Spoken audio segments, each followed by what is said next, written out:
दोस्तों हमारी आज की ये कहानी है जैक और जेनिथ की, जो कि 1975 में यूएसए के पिट्सन पेंसिल्वेनिया की चर्च स्ट्रीट पर मौजूद एक घर में मूव होते हैं along with their family and parents. ये घर बेसिकली दो पार्ट्स में डिवाइडेड था। एक तरफ जैक के पेरेंट्स रहा करते थे और दूसरी तरफ जैक अपनी फैमिली के साथ रहा करता था। शुरुआत के कुछ साल बहुत ज्यादा अच्छे जाते हैं। वो कहते हैं ना, नई जगह नई शुरुआत हमेशा अच्छी होती है, पर धीरे धीरे इनके साथ कुछ क्रीपी इंसिडेंट्स होने लग जाते। शुरुआत होती है इनके घर के सामान के गायब होने से। ये जो भी सामान जहाँ भी रखा करते वो कभी अपनी जगह पे नहीं मिलता। इसके अलावा इनके घर की लाइट फ्लिकर करती, कभी कभी तो कुछ बल्ब, कुछ नाइट लैंप्स अपने आप गिर के टूट जाते। इसके साथ साथ इनके घर में बहुत गंदी स्मेल आती 24 hours into 7, just similar to death of rotten flesh, जैसे कोई डेड बॉडी सड़ रही हो। अब इस फैमिली को हमेशा से यही लगता था कि ये इनके साथ इसलिए हो रहा है क्योंकि ये घर बहुत पुराना है और इसको रेनोवेशन की जरूरत है। और यही कहते कहते वो इन इंसिडेंट को इग्नोर करते हैं और इन इंसिडेंट को इग्नोर करते करते धीरे धीरे टाइम बीता और साल 1985 आ चुका था। इस बीच चीजें बहुत ज्यादा बिगड़ी भी थी, लेकिन ये फैमिली हमेशा की तरह इग्नोर करती आई। लेकिन 1985 में ये इंसिडेंट एकदम पीक पर थे, या यूं कहें इंटेंसिफाइड हो चुके थे।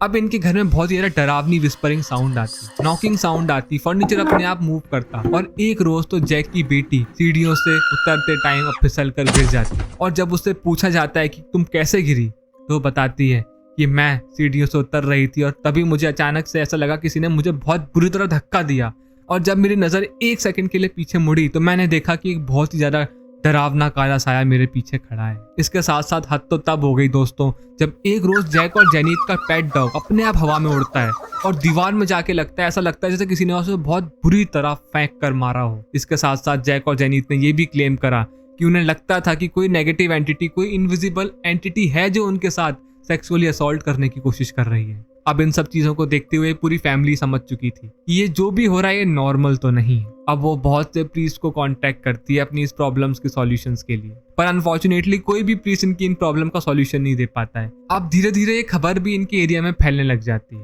अब सबको लगता था कि ये परिवार पागलों का परिवार, ये साइकोलॉजिकली बीमार है पूरा परिवार, क्योंकि आज तक कभी भी उन लोगों ने इस घर के बारे में ऐसा कुछ सुना नहीं था। अब इन सब चीजों से परेशान होकर ये फैमिली डिसाइड करती है कि ये मीडिया के सामने आएगी, अपनी सफरिंग्स, अपने एक्सपीरियंस, अपनी प्रॉब्लम्स शेयर करेगी ताकि इनकी प्रॉब्लम्स का कुछ सॉल्यूशन मिल सके। तो ये लोग finally Larry king live and entertainment tonight TV को अपना इंटरव्यू देते हैं, जहां पर वो बताते हैं कि वो इस घर में क्या क्या एक्सपीरियंस कर रहे हैं, उन्हें क्या क्या फेस करना पड़ रहा है, क्या क्या प्रॉब्लम्स हैं उन्हें इस घर में रहने में। अब जैसे ही ये वीडियो और इंटरव्यू पूरे यूएसए में वायरल होता है, यूएसए की पॉपुलेशन अगेन दो पार्ट्स में डिवाइड हो जाती है। कुछ लोगों का मानना था कि ये फैमिली सच कह रही है, हो सकता है इसमें कोई नेगेटिव एंटिटीज हों, लेकिन मेजॉरिटी ऑफ द लोगों का मानना ये था कि ये फैमिली बिल्कुल पागल हो चुकी है, साइकोलॉजिकली बीमार है, इनको ट्रीटमेंट की जरूरत है। पर वो कहते हैं ना दोस्तों, कुछ रास्ते अपनी मंजिल अपने आप ढूंढ लेते हैं, ways find their destinations by itself. कुछ ऐसा ही हुआ इनकी इस कहानी के साथ। ये कहानी जा पहुंची एडी एंड लॉरेन वॉरेन के पास, the greatest paranormal investigator of the era.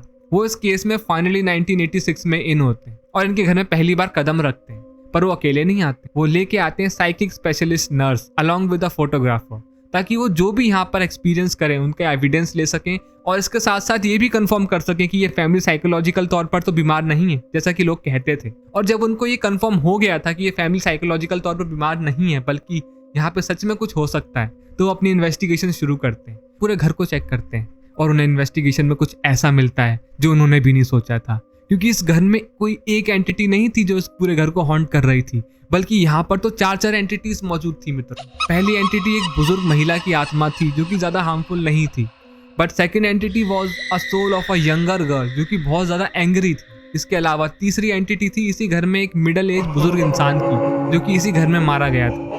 And the fourth entity was a demonic evil entity जो कि इन तीनों एंटिटीज को कंट्रोल कर रहा था। एडी और लॉरेन अपनी इन्वेस्टिगेशन रिपोर्ट में मेंशन करते हैं that while we were performing exorcism in this house we had experienced multiple paranormal activities which involves drastic temperature drop which was more than 30 degrees, sudden movement of furniture, presence of dark shadowy masses along with the sudden opening and closing of windows and doors। इसके साथ साथ वो गंदी smell तो इस घर में थी और इसके अलावा इन्हें एक नोट भी मिलता है बाथरूम के मिरर पर लिखा हुआ, जिस पर लिखा था get out with the help of lipstick. अब इन सब चीजों को देखकर एडी और लॉरेन दोनों समझ चुके थे कि ये केस कोई आम केस नहीं होने वाला है, बल्कि ये इनकी लाइफ का सबसे बड़ा केस होने वाला है। वो बहुत कोशिश करते हैं इस घर को इन सब चीजों से मुक्ति दिलाने की, बहुत बार इंटेंसिव एक्सोसिज्म करे जाते हैं, बहुत बार रिचुअल्स करे जाते हैं, बाइबल्स के स्पेल्स पढ़े जाते हैं, होली वाटर यूज करा जाता है, बट अनफॉर्चुनेटली चीजें रुकती नहीं है। कुछ टाइम के लिए चीजें पॉज हो जाती थी लेकिन कभी रुकी नहीं। ये सब देखकर एडी और लॉरेन भी होप खोते जा रहे थे और जैक और जेनी को तो कुछ आस ही नहीं बची थी। पर वो कहते हैं ना, जब रास्ते सारे बंद हो जाते हैं तब जो ऊपर बैठा है ना, भगवान कह लो, जीसस कह लो, गॉड कह लो, जो भी है, वो नए रास्ते अपने आप खोलता है और किसी फरिश्ते को भेजता है। बिल्कुल इसी तरह इस कहानी में भी एंट्री होती है एक फरिश्ते की, जो थे एक लोकल प्रीस्ट जिनका नाम था रेव जोसेफ, जो कि बहुत ही इंटेंसिव लेवल की प्रेयर करा करते थे। जैसे ही प्रीस्ट रेव जोसेफ इस केस में इन होते हैं, वो एडी और लॉरेन के साथ मिलकर पूरी ताकत से एक्सोर्सिज्म परफॉर्म करते हैं, रिचुअल्स करे जाते हैं, होली वाटर यूज करा जाता है, बाइबल्स के स्पेल्स पढ़े जाते हैं एंड फाइनली इस फैमिली को कुछ तो राहत मिलती है। पर परमानेंट सॉल्यूशन अभी भी नहीं मिला था मित्रों। हाँ, बट चीजों के होने की फ्रीक्वेंसी घट चुकी थी। जहाँ पहले 2-3 दिन में हुआ करता था, अब कुछ हफ्ते कुछ महीनों में होता था। अब धीरे धीरे टाइम बीतने लगा और 1987 से 88 के बीच में ये फैमिली भी इस घर को छोड़कर मूव कर जाती है। पर the shocking fact was that कि इनकी जगह जो परिवार आया था, उन्होंने इन सब चीजों के बारे में कोई कंप्लेन रिपोर्ट नहीं करी। उनके साथ कुछ भी नहीं हुआ ऐसा।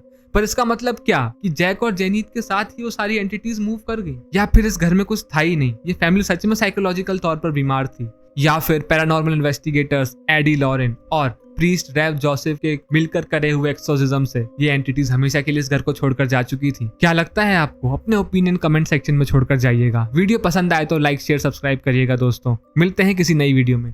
जय श्री राम।